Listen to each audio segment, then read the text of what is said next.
You're listening to the Black Eagles podcast with Sinan Schwarting and Kaan Bayazit.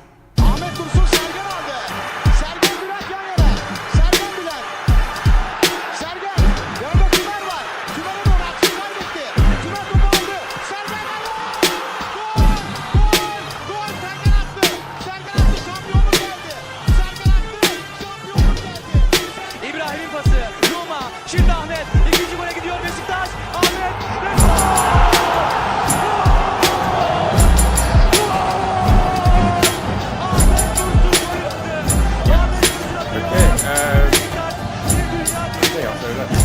Welcome back, everybody. Episode 60 of the Black Eagles podcast. Your host, Sinan Schwarting, is back live from New York City with everyone's favorite co-host, Kaan Bayazit, everyone. How you doing, man? Hey, all good, man. Thank you.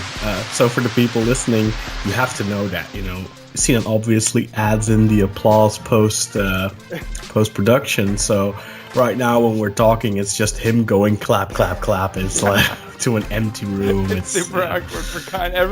Every time you come in with like the slow response, like it catches you off guard. You have to. I can imagine the effects. That's what I'm working with my imagination here. It's that type of cringe embarrassment thing, that it's like when you're somewhere with your parents and they suddenly pull out the baby pictures, that's kind of what it feels like. Yeah. I mean, that's in part why I do it. I can sense that every time. But anyway, let's talk Beşiktaş here because we've got another result. Another result has come in, and before I spoil it, let's get into it, shall we? Let's do so, yes. So, before I talk about the match, let me talk about the lineups that were put out there today. For Beşiktaş, there were no changes. Kaya started in the goal. Domagoj Vida and Nicolas Isimat-Mirin started in the back of the defense with Caner and Gökhan Gönül on the flanks. I guess that was a change, actually, that Caner Erkin started for Adriano. I can only assume that perhaps Adriano was slightly injured in the last match, or could he have potentially been suspended? I think he was scheduled to start, but he probably felt something during the warm-up because the lineup changed just before the kickoff time, so I think it was a last-second change. Could he have been suspended for the next match if he'd gotten the card today? No, only people who were having to look out for cards were Adem Ljajic, Dorukhan Tokus, Gary Medel, and Necip Uysal. So remember that, folks. Besides that, Dorukhan was in the lineup, as you just mentioned him. Atiba Hutchinson alongside him on the back of the midfield. Adem Ljajic started in the number 10 slot. Güven Yalçın on the left side with Jermaine Lens on the right, and Burak Yilmaz up front. I'll actually mention Yeni Malatya's lineup today because, there were some noteworthy guys over there. Umer Shishmanoglu started for them up front. Their keeper was Ertaç Özbir, who was sort of phenomenal today. Adem Büyük and Alexic were on their wings. Adem Büyük, you're still on my list. I haven't forgotten about you from that first match of the season. But, so, with that said, I'll cut right into the timeline of events for the match. Kaan, before I do that, do you have anything to say about the lineup itself?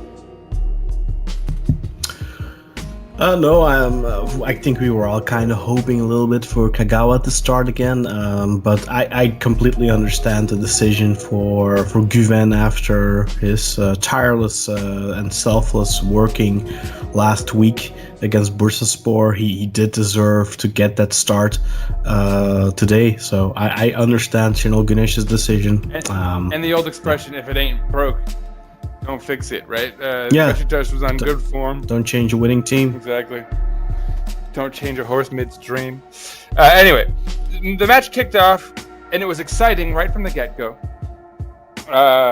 In the first minute, I believe it was the 1:20 mark, Jermaine Lens cut a beautiful ball into Burak Yilmaz on the left side of the penalty box. He was wide open and completely flubbed it. he may have gotten his foot stuck in the grass or something.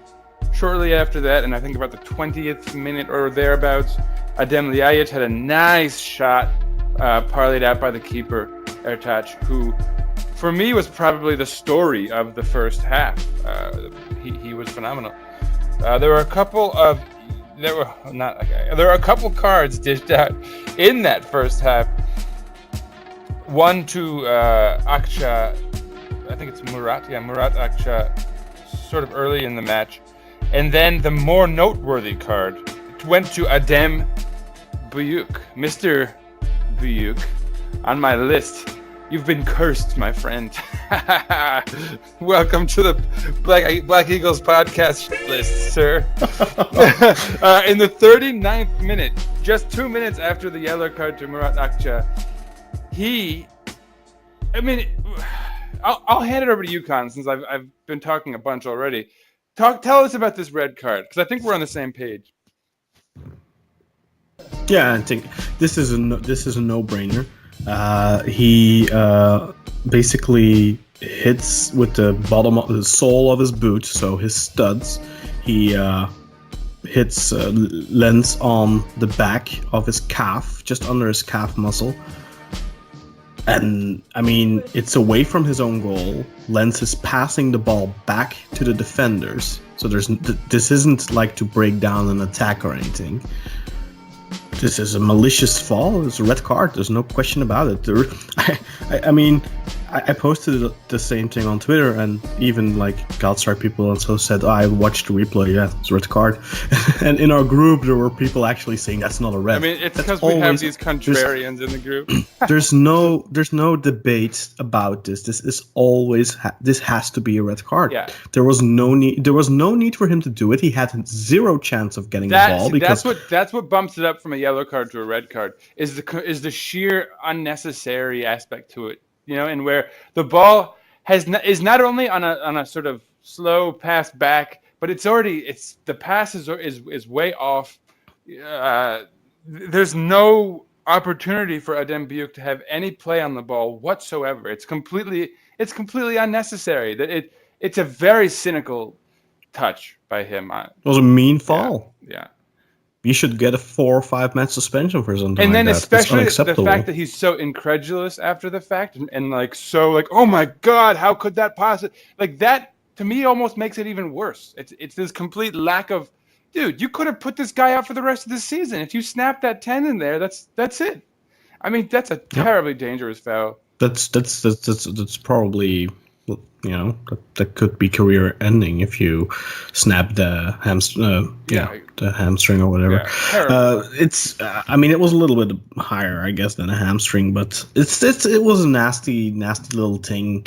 There was no need, like I said, no need to do that because there's nothing to gain from falling Lens there. He's turned with he was near the midway line, I think, and he was passing the ball back into our half.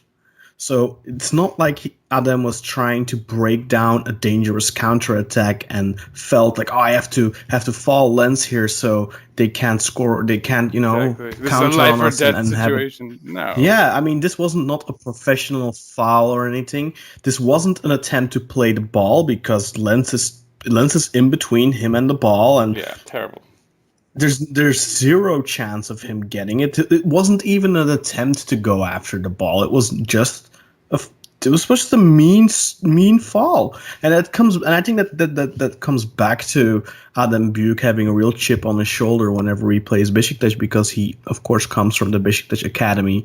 He never really got a look, never really got a chance, built a decent career for himself, and he's a good Super League level player, had a good career with Kasımpaşa as well.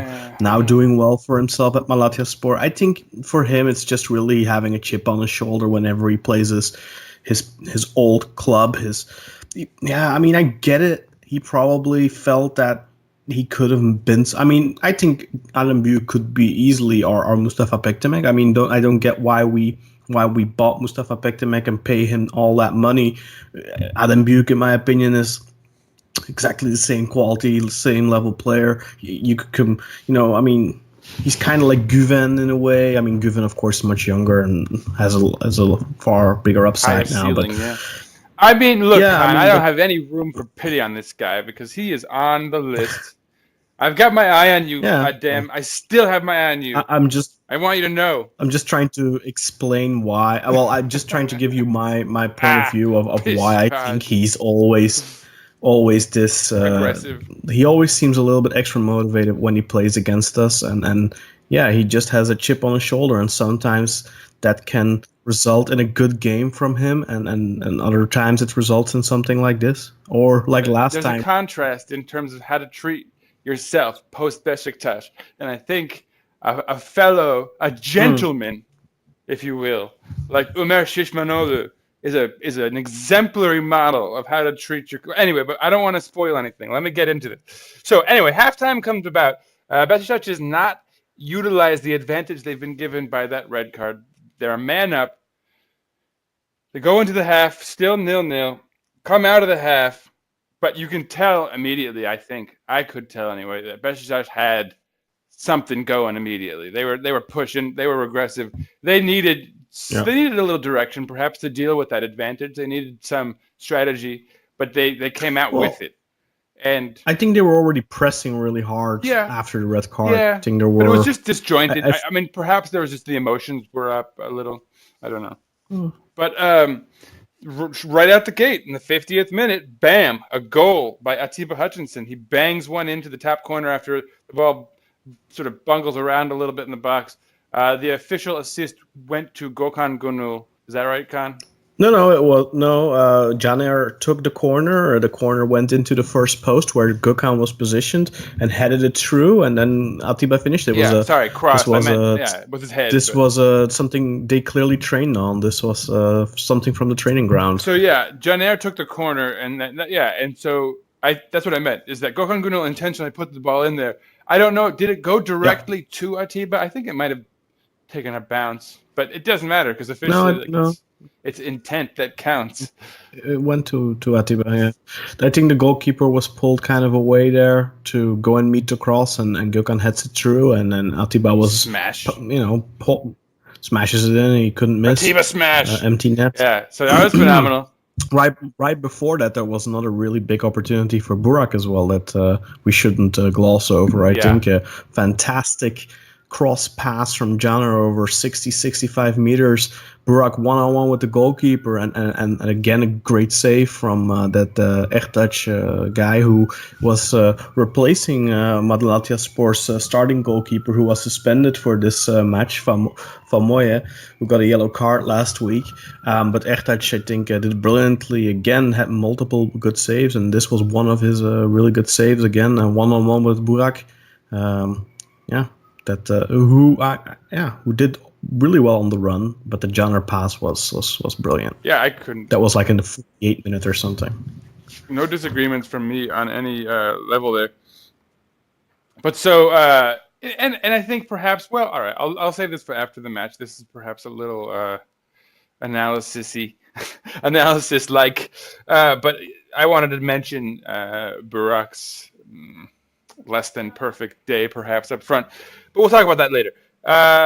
In the 56th minute, Yeni Malatya made a substitution. Murat Yildirim coming out for Yildiz. In the 62nd minute, Güven Yalçın comes out for Shinji Kagawa. Shinji. But we don't get to enjoy that for long. In the 65th minute, a very nice cross drops down, and the cross comes in from Alexic, and it drops down perfectly to Ömer Şişmanoğlu, who sort of bounces it awkwardly off of Isi Miran, to borrow a phrase from last week's announcer. The ball kind of comes back to Ömer Şişmanoğlu neatly, and he tucks it in very efficiently into the sort of bottom left corner, catching Loris Karius off guard. And the game is even. He goes on to celebrate, and I mentioned Ömer Şişmanoğlu being an exemplary role model for how to treat Beşiktaş once you've left. He puts his fingers in his ears, closes his eyes, and doesn't move. He a very classy non-celebration from Ömer Şişmanoğlu. Do you have anything to say about that, Kaan, or shall we just move on? I have a funny story about the Shishmanola family. Ah, okay. Yeah, a couple of years ago when we were playing Tottenham Hotspur away in the Europa League, Kim, my girlfriend, and I, and Volkan Celik, who you may know, Sinan from our chat group, we went to the game, and we were sitting in the VIP stands, and we were sitting next to someone that looked suspiciously like Ömer Şişmanoğlu. Turns out it was his, I believe, twin brother that was there. So he got tickets. Ömer was out on loan at the time, I think. I don't remember who he was loaned out to, but yeah, apparently he did get his brother some tickets for the match, though. So that was pretty funny. But Ömer, yeah, I think... good finish for me.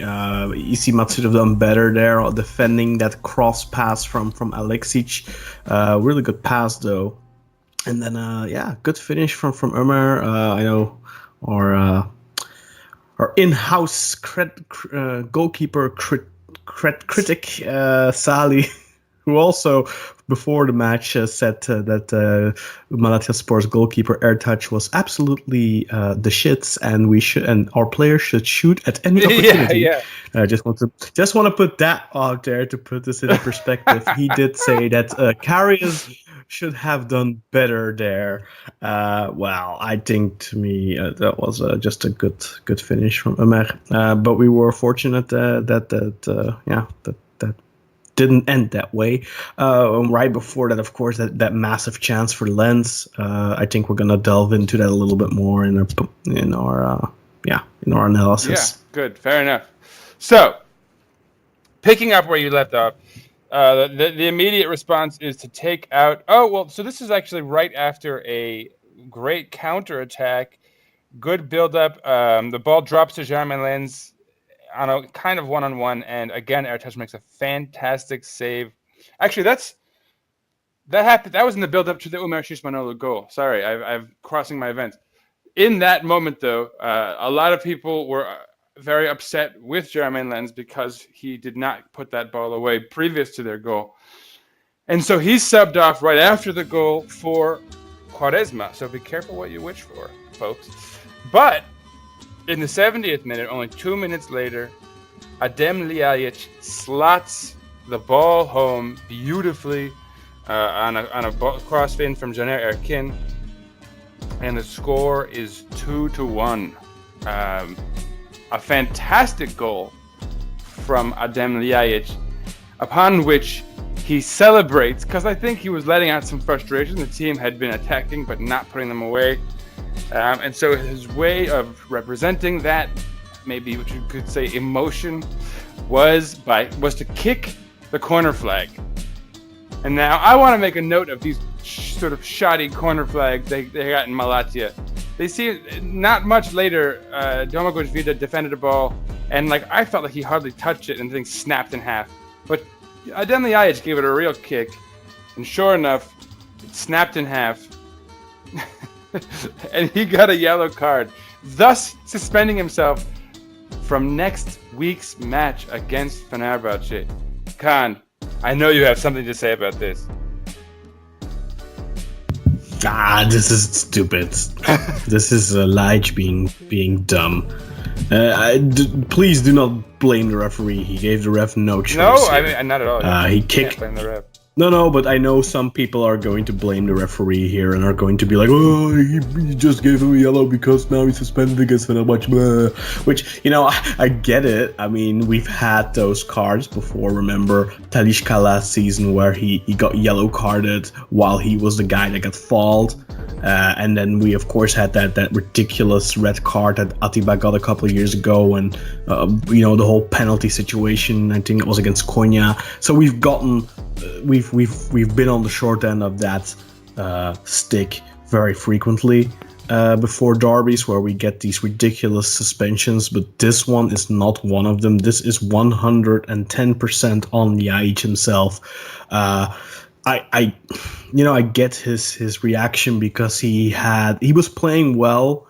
He had been denied 3 times already before this. First he had that There was that one chance where Burak laid it back and he controlled it well and then shot, but the goalkeeper saved, I believe. And then he had the shot from outside the box that the goalkeeper saved. That was in the first half. And then he had that one-on-one with the goalkeeper right before this, I think when it was 1-0. So he was already denied 3 times, and he was playing a good game. So I get that this was sort of a happiness frustration where, he got his goal. He was really happy with it. But then, he kicked the corner flag quite hard, and it shattered, it broke. You could see on the referee, for me, the body language of Cüneyt Çakır, the referee for this match. He seemed really reluctant. I felt that he was like, I don't want to, but I have to give him a yellow. Another asterisk I'd like to add. I wonder if Cüneyt Çakır ever played FIFA 18. Because it is super. In fact, this actually came to annoy me when I was playing it back in the day. But the guys always run directly to the corner flag and kick it, do some weird little thing with it, dance around it, do a little obscene gesture with it even. And so I have to be honest, I didn't even understand what the yellow card was for. And to be fair, I actually hadn't seen the thing shatter. I saw the kind of build up to it, and I knew that he'd done something with the corner flag. And again, this is you can't base real life on video games, folks. Apparently, that I could have kicked that thing thinking that's just like a normal thing, and I also would have been yellow carded. Apparently, so you live and learn. But anyway, the result is that the rule book is quite clear that if you break any of the infrastructure surround, like goalkeeper, the net, for example, of the goal, or if you were to break the post on purpose, or the corner flags, if you intentionally, I don't know the exact wording. It's got something to do with the integrity of the pitch and blah blah blah. So, for example, remember when Fabio Bilica, the penalty we got against Fenerbahce at Kadıköy, where he was stomping the penalty point. Guy. That is a yellow card. Those types of things are yellow cards. He didn't get carded, by the way, for that, but that's a yellow card. So stuff like that, where you deliberately go out of your way to destroy. Yeah, damage the pitch or damage the corner flag or whatever, then you should get the yellow card. So, for example, sometimes you see this where players are kind of moping and they start kicking the grass or something. That's theoretically also worthy of a yellow card. I want to give a Black Eagles podcast yellow card, and these don't get to count, unfortunately, in the real world. But I'm giving one to the Yeni Malatyaspor groundskeepers. Get yourselves some freaking corner posts, people. Come on, they were like neon lights. I think it might have been the weather. I think that affected it. Sure, a likely story, Kaan. Tinfoil hats out, folks. Come on. There's a conspiracy afoot. No, I'm kidding. In the 72nd minute, there's a sub made. Murat Akça, who'd been yellow carded previously, is taken out for Akbas. And the 79th minute, Guilherme comes out for Aligi. He's from Fener, right? Barish Aligi. He's their prospect. Yep. Nothing bears fruit in that exchange. Nothing really happens for Yeni Malatya. In the 89th, and in fact, I think Beşiktaş presses more efficiently than they do even still. In the 89th minute, Mustafa Pekdemek comes in for Adem Ljajic. I didn't quite get the sub. I mean, I get taking someone out to give them a rest, but anyway, that's it. That's how the game ends. There's 5 minutes of extra time, no goals scored. Beşiktaş wins 1-2 on the road to Yeni Malatyaspor, who I think had only lost 3 matches at home previously. I don't know. Yeah, something impressive. They lost once at home this season, and I think since January 2018 they lost twice at home. So this was their third defeat at home. Well, yeah, with their shoddy freaking corner flags and what have you. Well, they played Fenerbahce, Galatasaray, and Trabzonspor, I believe, already this season at home. They beat Fenerbahce 1-0, Galatasaray 2-0, and Trabzonspor 5-0. So, yeah, Nothing to sneeze at. definitely not an easy away game. But we do have to say that Malatyaspor, of course, lost a couple players during the January transfer window. Boutaïb, Sadik, and of course they had their goalkeeper suspended tonight. They had Bifuma was injured, I believe, who's a new transfer, but whatever. And then also Abubakar Kamara, who they have on loan from Fulham. He was also injured, so they did have a couple of key players missing tonight. So definitely not Malatyaspor at full strength that we face today. Yeah, I'm okay with that. I'm okay with that. We got the result. That's the most important thing. It's the football. The football. It's the football. Exactly, Kaan. You know how it is. But before we dive into analysis, I will briefly talk about some statistics. Shots. Beşiktaş had 18 to their 4. On target 7 to their 1, which, in their defense, you got to say that's 100% rate of efficiency. 1 shot on target and 1 goal. And it really felt like that too. It felt it was unjust when we were going to maybe drop points there. Possession broke to Beşiktaş heavily, 66% to their 34%. With very little of the match drawn, actually. So that's a credit to Beşiktaş. I don't think the circumstances necessarily created that differential. I think Beşiktaş truly was somewhat dominant, especially in the midfield today. Shout out to Dorukhan. Passes, Beşiktaş had 557 completed to Yeni Malatya's 292. Accuracy, 83% for Beşiktaş to their 67. Fouls, 20. Beşiktaş committed 20 fouls today, where Yeni Malatya committed 8. You get 1 yellow card apiece, and of course 1 red card for Yeni Malatyaspor, which can't be understated. 3 offsides by Yeni Malatya to 1 for Beşiktaş. But it's worth noting that 1 offsides was for Burak Yilmaz. So he's on the scoreboard in that regard. 10 corner kicks for Beşiktaş to their 3. So statistically, Beşiktaş dominated this match, and I think the eye test would confirm that Beşiktaş deserved 3 points today. I don't think the stats bear too much analysis. Would you agree with that, Kaan? Well, even before the red card, it was one-way traffic, really. Beşiktaş had I think before the red card, we had 3 really good opportunities already, counting the shot from outside the box, though. And they didn't have a single one. They had 1 dangerous attack where Alexic had a really good cross. Well, had a good cross, and Ömer Şişmanoğlu couldn't reach it to head it.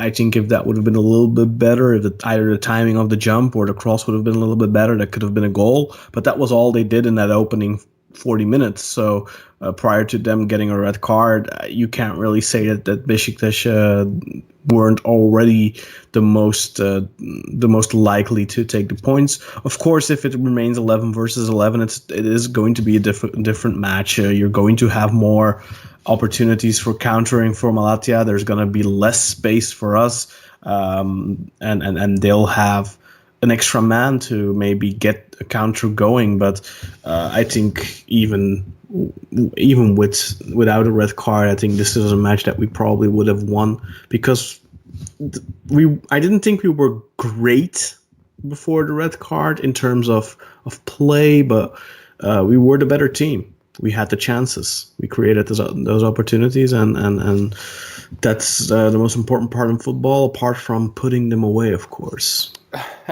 which was an issue today. So now I think we can start to talk about these things a little bit. My man of the match. Let's just dig right in. My highlight today. I mean, of course, you can talk about your goal scorers, Ljajic, Atiba, as I like to call him, Clutchinson. It's that opening goal that really gets us going. That really allows us to assert our dominance a little bit onto the match. Atiba's been so good since he re-entered the starting lineup that it bears mention. He's really been impressive. Adem Ljajic, also magical throughout the season. Great touch for the goal there. He earned it. He, unlike some others who had opportunities and didn't really do well with them, his opportunities were typically on goal today and were challenging their keeper and bringing out the best in him, if we're going to be honest. Ertaç was a fantastic keeper today, and I think without Adem Ljajic putting all that pressure on him, we wouldn't have known that or been able to say it anyway. So that's a credit to him. So either one of them could get your highlight today, and I think it's typical for goal scorers to do that. But I don't know. It's a tough call, honestly. There is a lot of, Dorukhan was phenomenal flying around the pitch as always, although a little bit sedated, perhaps affected by having that yellow card. Yeah, he was holding back, I think, not to get carded because he didn't want to miss the derby. You could tell early on. He made a fall quite early on, and he was like, no. He was really almost soiling himself. Exactly. Yeah. Because he thought he was gonna get carded, but the thing he did wasn't worthy of a card, and Juraj Čakar usually isn't that type of a referee anyway. So. And, I'd like to do perhaps a little segment later on about Shinji Kagawa. We'll do a Shinji watch for our for our new followers, perhaps. But because he actually did leave an impression on me, despite not playing much today. Again, they played 30 minutes. Yeah, and he came on at the 60-minute mark, so we'll talk about him a little. But I'm gonna actually give my man of the match, my highlight today, to an unlikely player. And I'm sorry, Kaan, I didn't even let you take the opportunity to go first today because I want to throw this one out there. Caner Erkin, to me, was probably our man of the match. Yeah, definitely. He had a foot in both goals. Gave the assist to the second, gave the pre-assist to the first. And then he had that really beautiful opening on Burak early on in the second half. He was good today. I think it is typical, however, that that only dangerous attack that Malatya had in the first half, that of course came over his side. But no, he wasn't tested defensively today. So then he can do what he does best, which is attack. And when he's attacking, he's a good player. It's of course defensively that we all know he's kind of a liability, but he wasn't really put to the test tonight due to that red card, due to the fact that we probably pushed them back more and that they couldn't really find those openings.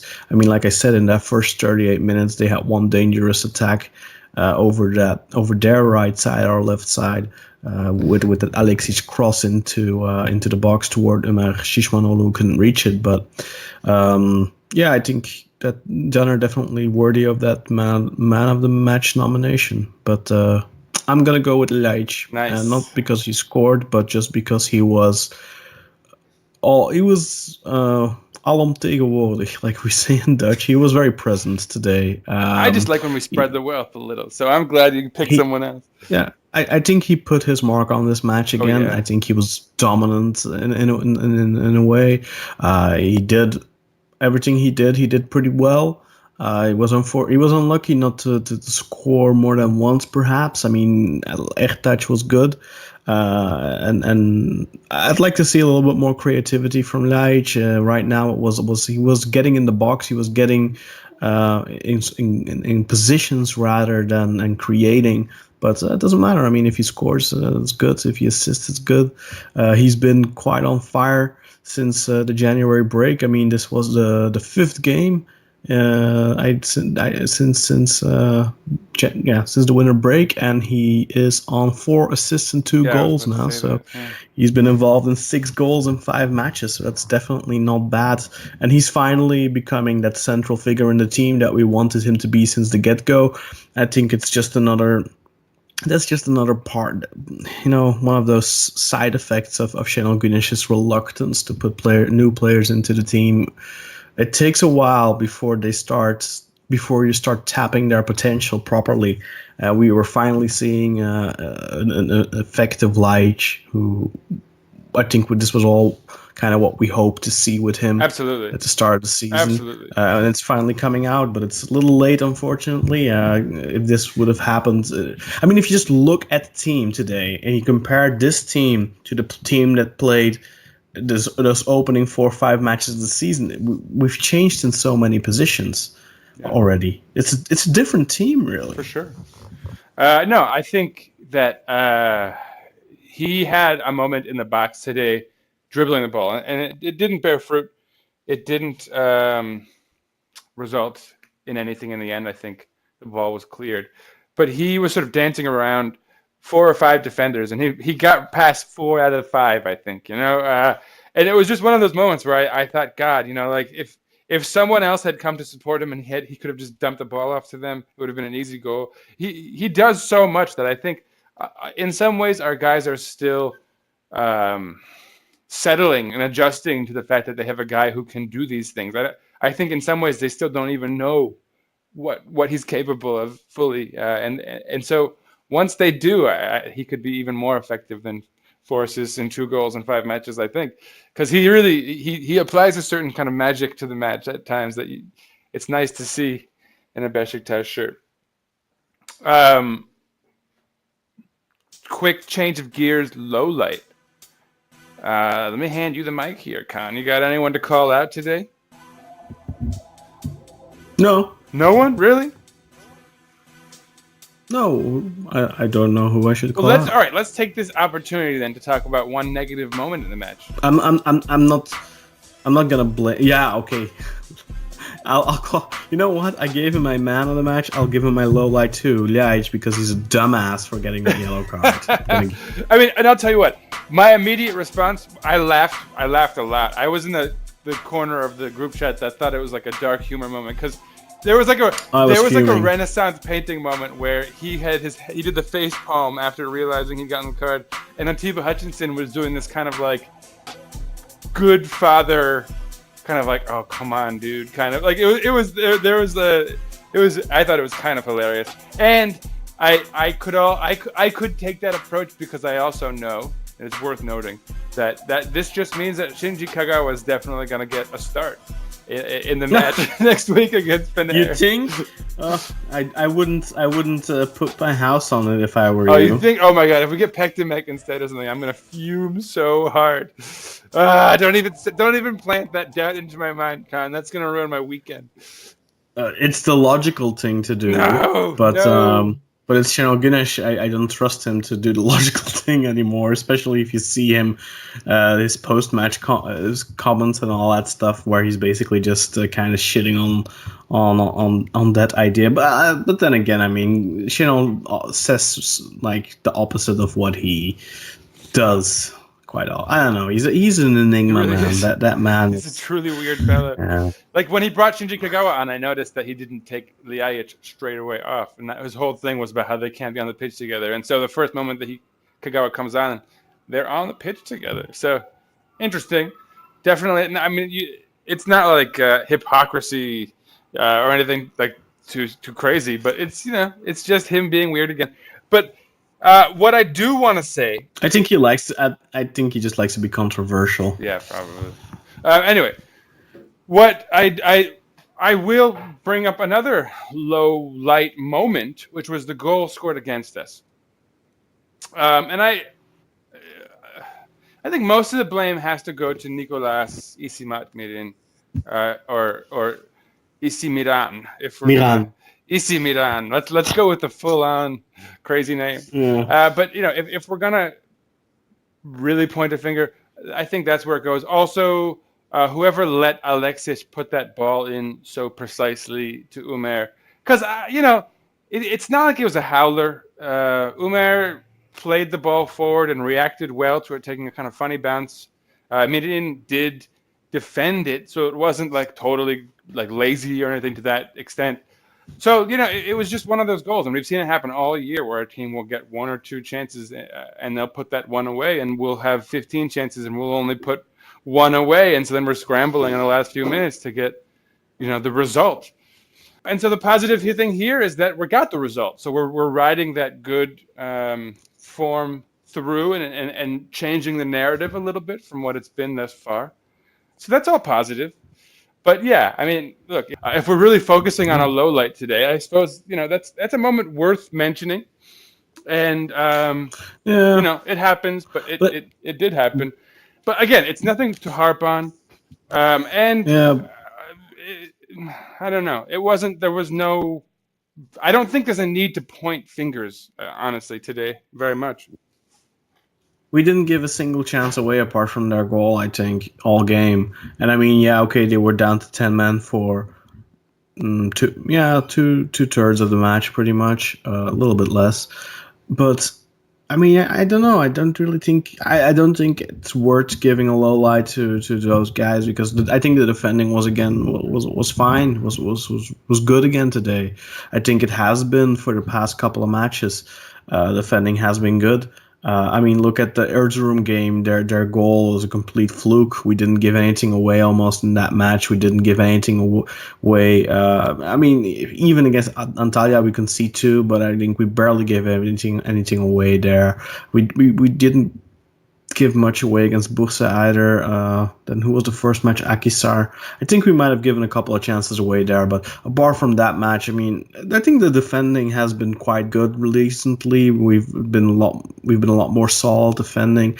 For me, it was a good game. I think this probably should have been a 5-0 or something, but the finishing was just not great today. Yeah.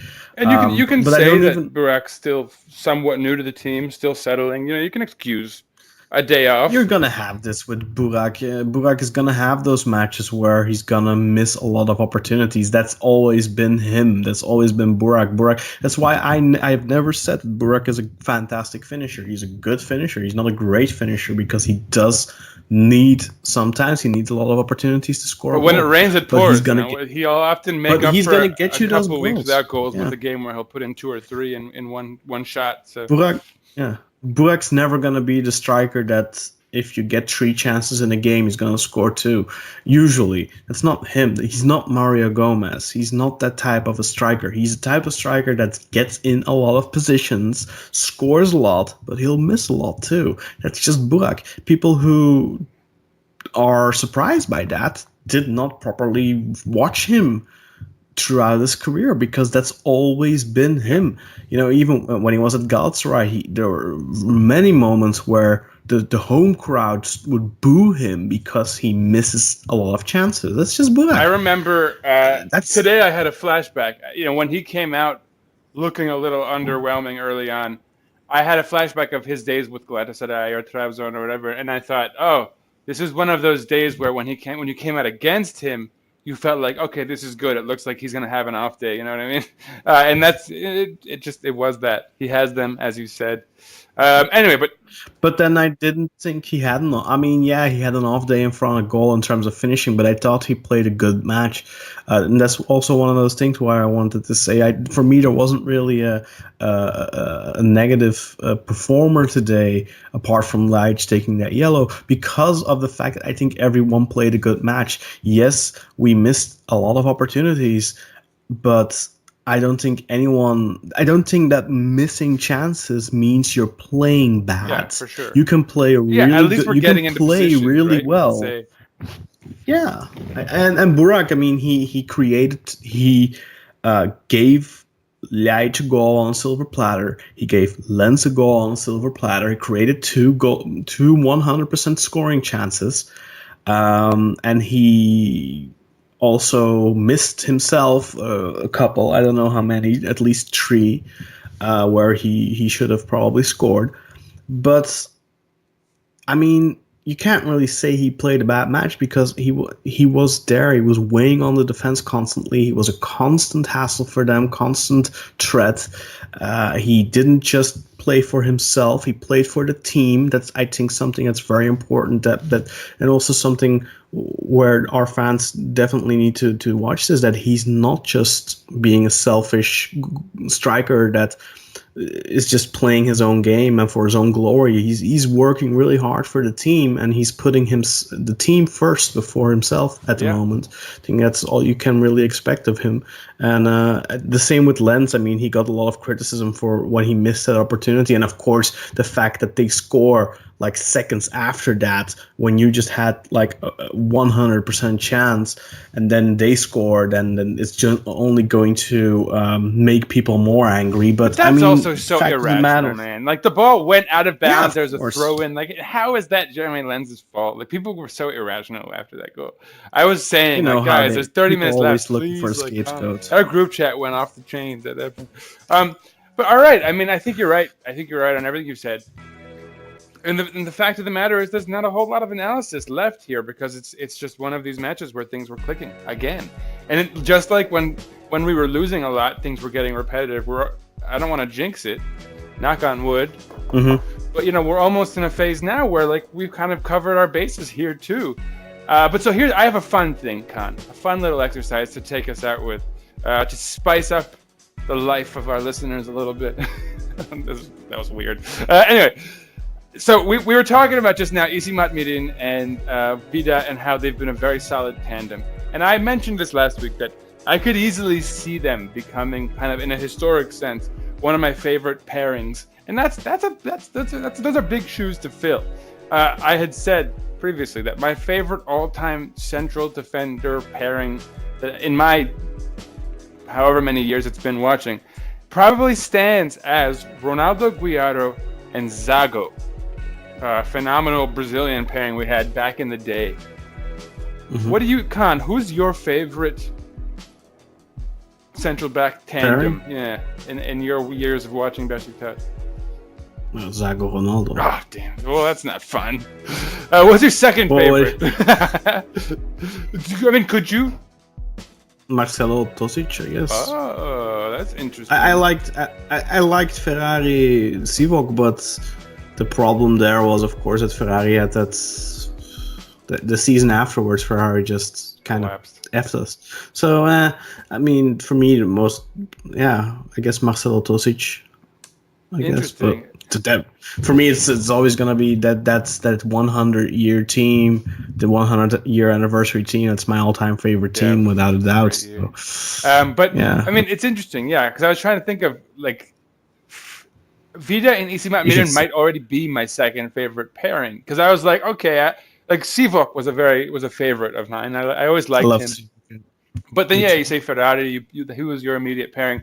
I thought maybe you could pair him with like an Ibrahim Toraman, but like whoever you pair Sivok with, kind of invariably brings. Sivok never really had a really solid partner that was solid for more. I mean, Sivok was a constant for how long did he play for? It's like 7 years or something, or 8 years, and basically for like 6 or so of those years, he was a constant and always performing until the last season or two of his career with us. He struggled a lot with injuries, but before that, he was always consummate professional, always performing, putting in his good match and scoring goals. And I mean, Sivok was great, but he never really had that reliable partner. Yeah, exactly. That was my conclusion, was that all the people you could theoretically pair him with invariably dragged him down a notch. And so, so in that sense, I think this Vida Isimat Mirin pairing is already, it's a strong contender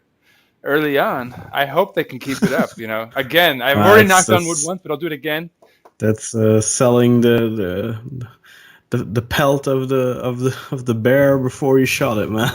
I know. That's why I've knocked on wood twice already, because you don't want to jinx. I think such an important it's thing. a point I wanted when you were bringing it up the other week. I wanted to bring up this point, but I forgot because we kept going back and forth, and I just I spazzed out on it. But like my main thing is why I don't really think it'll happen that you'll get to see this pairing for long. We're gonna sell Vida soon. I know. Vida makes too much money. He's on $3 million a year, and we can clearly see that they've been offloading the big contracts. I doubt that Vida will take a pay cut. Well, this gives us a fun excuse to mention this. I mean, we I don't think we even glanced over it, actually. We haven't mentioned it at all, but supposedly, and maybe we haven't mentioned it because it's not really confirmed, and we like to be pretty strict about our sources, but people are saying that he was, in fact, I think he himself said he was made offers by, and I forget the big clubs, Yeah. but he wanted to stick around, right? Yeah, Roma and someone in France. I don't know. He didn't mention the clubs anyway, but he did say that he got offers, but he wanted to stay and become a legend and all that. But I mean, who doesn't say that, right? It's a great opportunity to say that anyway. I don't know. It's what we want to hear, you know. It's what the fans want to hear, and I'm sure that maybe he means it. But I think if there's gonna be problems with his contract, with him getting paid, or if the club starts pushing him to take a pay cut, I think that that desire to stay and become a legend can waver pretty quickly. Yeah, we've seen it happen a few times. I mean, look at Quaresma. Huh? True. Although, to his defense, he did come out today post-match and say he was very hungry to stick around and try to fight for this title this year. Of course, again, though, it's perfect. It's lip service, but the proof has to be in the pudding. Well, let's see if he doesn't get us a yellow card or red card next week. I'm sure he's going to be in the starting lineup, as things are tend to be. I'd like to give another shout out, by the way, to the goalkeeper air touch today, because we weren't really able to go into him yet. Well, we've mentioned him a number of times, but yeah. Yeah, but that was we were talking about it when we weren't recording yet, and there's a couple of points I do really want to make before we completely close. Specifically about that Jermaine Lens opportunity, right? Not just the Jermaine Lens opportunity, but all his one-on-ones tonight, he was really quick off his line, closing down the angle for the attacker to make it, that basically makes it more, as a goalkeeper, your intention is to close down the angle as much as possible so you don't really give your opponent too much space to shoot in, so you can predict either he's going to try and go through your legs or he's going to have to go for that one corner, and then you can mark down that corner. Now, the thing with for example, the Lens position, if you look back at it, if you look at the replay, by the time the ball comes from Burak, gets into Lens, you have to look at the goalkeeper. You have to look at Ertac, how close he is to Lens at that point. So it's a point blank range almost. And as the attacker, Lens there for him to get to on the end of that cross from Burak, it's very difficult to give that shot, that ball, anything except for a straight nudge. He can turn his foot out, he can try and turn his foot in a little bit, he can try to hit it maybe with the outside of the foot or something, but it's very difficult. He's always going to try and want to hit that with the inside of his foot, and it's very tough to give that any direction. He's in the center of the goal, goalkeeper comes really close, closes him down, gives him almost no space in to shoot, so then you're going to have to hope that it goes through his legs or goes slightly over his legs or whatever. But people criticizing Lens there, and I don't get me wrong, that's a 100% goal scoring opportunity, and 100% goal scoring opportunity should be converted. However, the goalkeeper deserves a lot of credit there. He did brilliantly. Not just there, by the way, because on every single one-on-one opportunity tonight, and there were a couple of those, I think there were 4 or 5, or I'm not sure, there was 2 or 3 with Burak. There was one with Lens. Yeah, Lens was not alone in his missing. And then there was one with Ljajic. But every time, just look at if you're watching the replay of the match, just install the beIN Sports app. You can watch all the replays from every match. You can watch the summaries. If you go and watch those summaries and you pay special attention to the goalkeeper, look how quickly he comes off of his line every single time, and look how he closes down the angle. It's funny to me that Salih said it's not a good goalkeeper before the match, because if you look at those one-on-one situations, he did perfectly on every single one of those. And then if you look at the Ljajic opportunity shot from outside the box, it was very difficult as well. A really good save.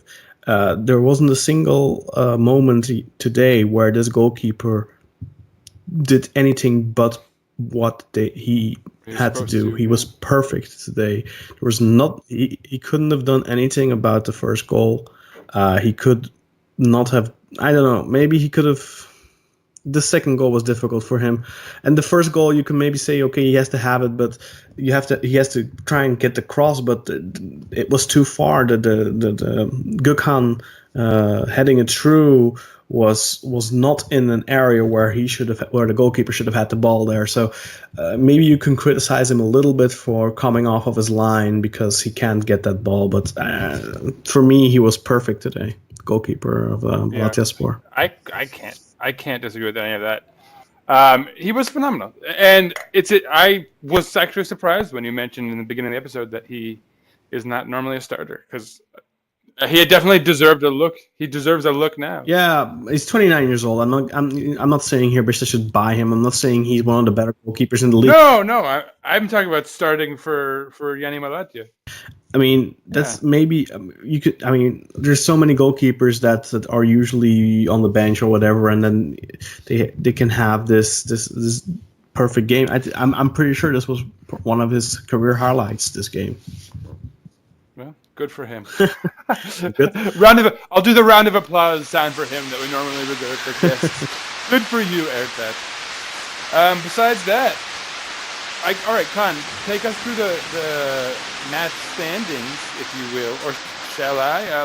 Let's talk about where we are now and where our opponents, like maybe what people need to be looking out for the rest of the weekend.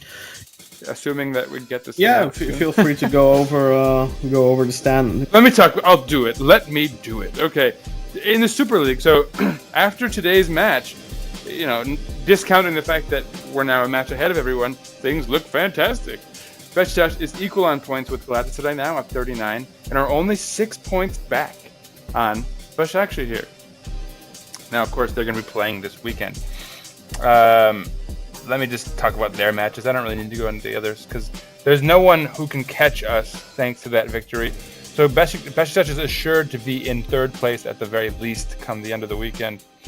And in fact, I don't think they can actually do better because even if Galatasaray loses, they'd have to lose by quite a few goals. Yeah. But so the matches that you folks out there need to be paying attention to are Kasımpaşa hosting Galatasaray on Sunday, 11 a.m. here in New York City. So I believe that's at 5 p.m. in Istanbul, probably 4 for you, Kaan. And then on Monday 5. at noon, 5? Oh, so 5 and 6. Okay, interesting. So that means that on Monday at noon for us here in New York City, Antalya is going to be hosting Başakşehir here. So that's then, I think, 7 and 6 for you, Kaan, Monday? 7 for me. No, 6 for me. Sorry, yeah. 6, yeah. 2 hours. 7 p.m. in Istanbul, 6 p.m. for you. So Central European big matches. time is for me, by the way. We should probably mention that a little bit more. Yeah, come on. If you guys don't know that yet, then you aren't real diehard listeners. But yes, Kaan is in Belgium. I am in New York. So I'm talking about Eastern Standard Time. Kaan's talking about Central European Time. And then Istanbul, you all know what the hell's going on in Turkey. But so yeah, those are the big matches that you guys need to be looking out for. Let's hope for the best. Tomorrow there's Kasımpaşa. Atikar Konyaspor is pretty important for us as well, I think, because Konyaspor right now are a rival for that third place, for that second place even.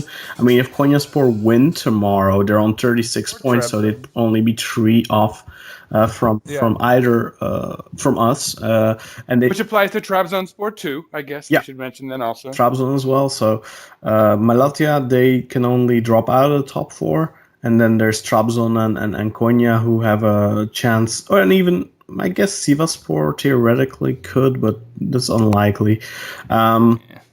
Yeah, no, it's. I think it's gonna be. I don't think there's gonna be big surprises. I think if there's gonna be a surprise, it'll be on Monday, Antalya against Başakşehir. I could see something happen, like an upset there. I could see Antalya snoop some points away from Başakşehir. I wouldn't rule that out. Trouble on the beach. but I don't see Kasımpaşa Galatasaray ending in anything but a Galatasaray win, simply because Kasımpaşa have. We've said it. I think they kind of throw it in the towel already. Plus, I mean, they have a stake in Galatasaray finishing in the top 2, so it would be silly of them to thwart Galatasaray, because if Galatasaray qualify for the Champions League, they get Oh gosh. they get an additional 3 million euros for their terrible Diagne, which is this is not ethical, I think, but I don't. Yeah, that's like I mean, whatever. Given not even Kasımpaşa's form of late, I doubt they'd be able to beat Galatasaray even if they tried. Yeah, it looks like they sold the season in the winter break, sadly, but or not sadly. Not sadly, whatever. It's good for us. Honestly, yeah, screw that. I wish they would have done it a little bit earlier so they didn't trash us 4-1. I know, that was a terrible bastards outcome, honestly. And it was like the low point of our season, I think you could even say, because it was like right around when we got booted out of Europe, and it was just a dark time. A cloud was hanging over the club, but the cloud has parted, and things are looking brighter. So, as always, stay tuned. I don't know if we'll have much of a cause to have anything coming to you guys midweek, but it's worth noting that next week is the big derby match between Beşiktaş and Fenerbahçe. We are hosting the match in the Vodafone Park. From what I understand, they've not yet decided on a day and time. Is that right, Kaan? No, it'll be Monday or Sunday, because Fenerbahçe have a European match on Thursday, so it'll... Exactly. Yeah. It was pre-scheduled on as a Sunday to be decided, but supposedly it could even be bumped back to Monday. So stay tuned for that.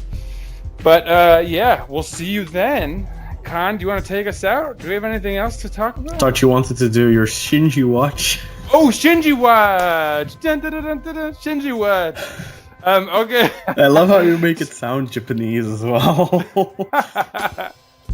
So yeah, Shinji watch today. He came on with about 30 minutes left in the match. So officially, he came on in the 62nd minute, meaning he played 33 minutes to be exact, since we had 5 minutes of extra time.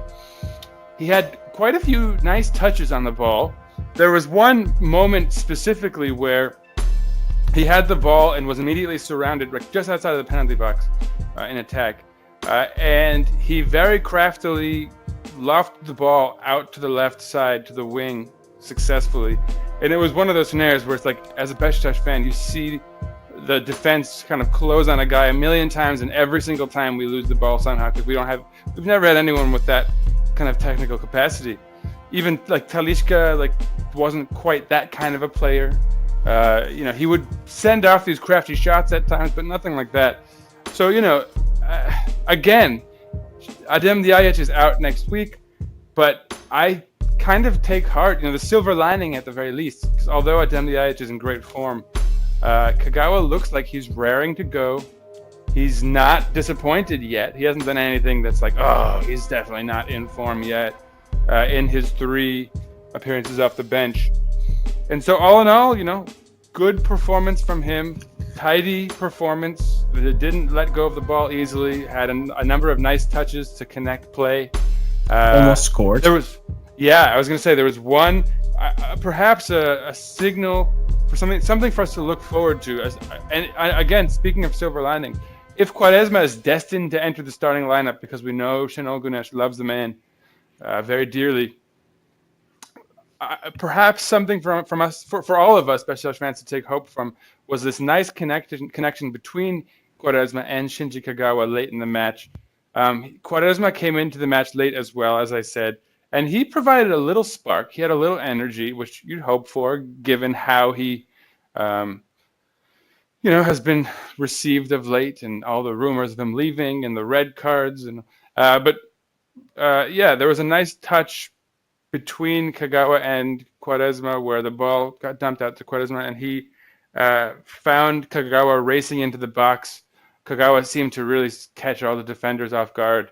And, someone with his ability and intelligence to sneak into the box like that, with someone like Quaresma's ability to get the ball into the box via crosses, something to look out for that I would honestly not have really anticipated too much. But you have anything to add to Shinji Watch? No, just that on his first Ruhr derby against Schalke 04, he scored a brace, so... Ooh. Got your my mad scientist hands are being rubbed together now. By the way, I'm ready for this. If anyone is listening is like a Dortmund fan, and I totally butchered that, but I think it's the Ruhr Derby, if I'm not mistaken. So, Hey, man, at least you went for it. I didn't. I wouldn't even try.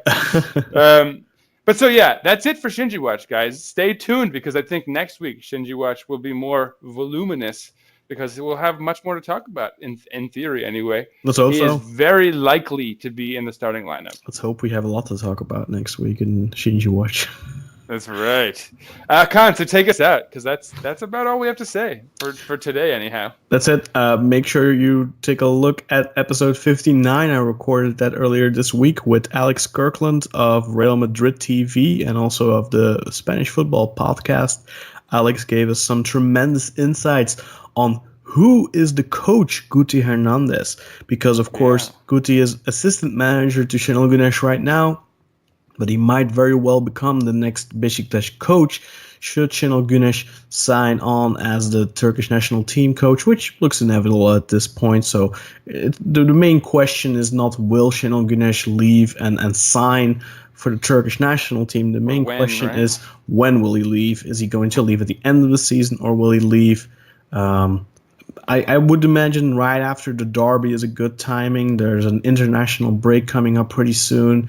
I think those are already qualifiers, so they're gonna want to have him appointed by that point. I don't know what the situation is going to be if Şenol is going to stick around until the end of the season or if he's going to leave before that. But Guti definitely the logical successor. But there's not much we know. I've noticed a lot over the past couple of months when we've spoken about succession of Şenol Güneş. Every time that the name Guti was floated, I've only read reactions that were not necessarily negative, but like people didn't know what to expect. They don't know what type of a coach Guti is. I don't know what type of a coach Guti is, so we spoke to someone who does know and who gave us keen insights on the subject matter. And you know what? I thought it was a great episode. It wasn't very long. I think a little over half an hour. Definitely worth your time if you're commuting to work or whatever. You want to learn a little bit more about the coach Guti Hernandez. And the things I heard, I really liked what I heard, and I think it's something that we definitely should consider to have Guti as the main coach going forward. But my input on this is that I went into that episode with, I'd say I was like 50% in the Guti boat and 50% in some kind of surprise. I haven't really liked many of the other options I've heard, but you know, like someone like a Sergen or Tamatuna, I wouldn't be like, terror. You know, I could get behind it in time, you know. Both for young coach. But so like, you know, 50% going to one guy is, you know, he had the advantage.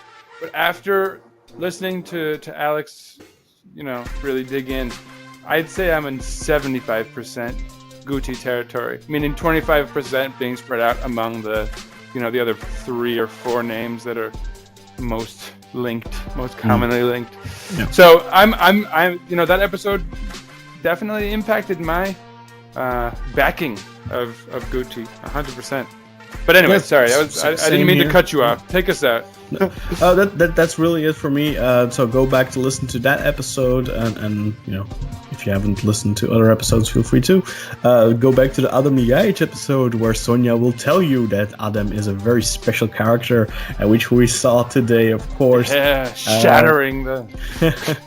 But that'll do for us for today. Be sure to follow us on Twitter at Beşiktaş_int for the mothership, as Sinan likes to call it, at Eagles_podcast for the podcast account. Give us some love. We are almost at 200 followers. Right there. And then of course follow Sinan at Sir_writes_a lot, and follow myself, Kaan Bayazit, at Razerian, RAZZERIAN. By the way, I was on a Canadian podcast at the beginning of the week talking about some stuff about Belgian football and also about Beşiktaş. Not Atiba and Laren. I thought that. I spoke about Atiba and Laren too. So it was Soccer Today on the soccer podcasting network or the sports podcasting network or something like that. So definitely go and check that out with Kevin Laramie and Dwayne Rollins. But I was with them on there, and when we were doing like the exiting thing, Kevin plugged my Twitter, and he also said ZZ. So apparently the Canadians, they know how to pronounce a freaking Dude, they're practically Z. British. They still have the Queen on their money, man. Forget the Canadians. What are we doing here? I'm just kidding. Sorry. To Canadian listeners, no offense. I really don't have a problem with you. I like Canada. I scratch that from the record. I want to move to Canada if Trump gets re-elected, please. Blame Canada. Yeah, exactly. Come on, I'm gonna be a refugee soon, man. Like, in line at your border. No. Everybody, I'm not even being cued for it, but I'm just gonna say it. Go Beşiktaş! Derby time. Let's go. Huge. We're just in time. We're right into form. Right into the big match. Let's kill these suckers. Kill these canaries. Let's make it 4 in a row. If we're still not faded out, quickly I'm gonna tell this while we're fading out. We're probably long faded by now, Yeah, but our next five matches, they still say it. Better by. I bet Eagles might.